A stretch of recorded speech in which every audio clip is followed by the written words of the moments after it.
श्री शिवाय नमस्तुभ्यम। हर हर महादेव भक्तों, आज हम कार्तिक मास महात्म्य का 30वां अध्याय श्रवण करेंगे। जय श्री गणेश। कार्तिक मास की कथा करते भव से पार 30वें अध्याय पर हुई हरि कृपा अपार। जय श्री गणेश। भगवान कृष्ण ने कहा, हे प्रिय, नारद जी के वचन सुनकर महाराजा पृथु बड़े विस्मित हुए। अंत में उन्होंने नारद जी का पूजन करके उनको विदा किया।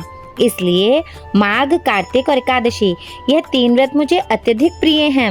वनस्पतियों में तुलसी, महीनों में कार्तिक, तिथियों में एकादशी और क्षेत्रों में श्री प्रयाग मुझे बहुत प्रिय हैं। जो प्राणी जितेंद्रिय होकर इनका सेवन करता है वह यज्ञ करने वाले मनुष्य से भी अधिक प्रिय लगता है। जो प्राणी विधि से इनकी सेवा करता है उनके सारे पाप मेरे अनुग्रह से दूर हो जाते हैं। भगवान कृष्ण के वचन सुनकर सत्यभामा ने कहा, हे नाथ, आपने यह बात बड़ी आश्चर्यजनक कही है कि दूसरे के लिए हुए पुण्य के फल से कलह की मुक्ति हो गई।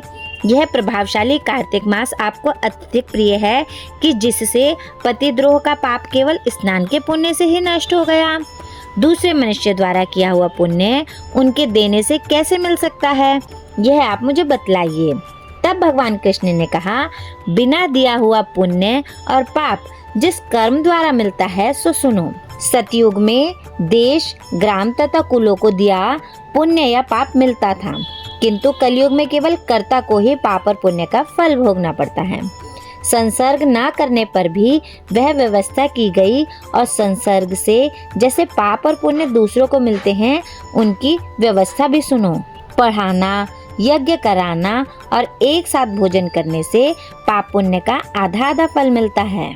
एक आसन पर बैठने तथा सवारी पर चढ़ने से, श्वास के आने जाने से पाप व पुण्य का चौथा भाग प्राणी मात्र को मिलता है। स्पर्श करने, भोजन करने से और दूसरों की स्तुति करने से पुण्य और पाप का 6वां भाग मिलता है। दर्शन करने, सुनने तथा ध्यान करने से मनुष्य को पुण्य और पाप का 10वां अंश मिलता है। दूसरे की निंदा, चुगली और धिक्कार करने से उसका 7वां भाग मिलता है।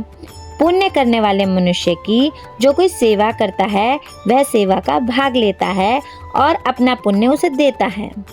नौकर और शिष्य के अतिरिक्त जो मनुष्य दूसरे से सेवा करवाकर उसे पैसे नहीं देता तो वह सेवक उसके पुण्य का भागी होता है।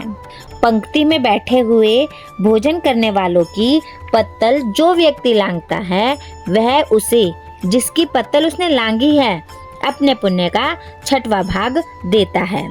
स्नान तथा ध्यान आदि करते हुए मनुष्य से जो व्यक्ति बातचीत करता है या उसे स्पर्श करता है वह अपने पुण्य का 6वां भाग दे डालता है। जो मनुष्य धर्म के काम के लिए दूसरों से धन मांगता है पुण्य का भागी होता है। ठीक उसी तरह जिस तरह की दान करने वाला पुण्य का भागी होता है। जो मनुष्य धर्म का उपदेश करता है और पश्चात श्रोता से याचना करता है वह अपने पुण्य का 6वां भाग उसे देता है।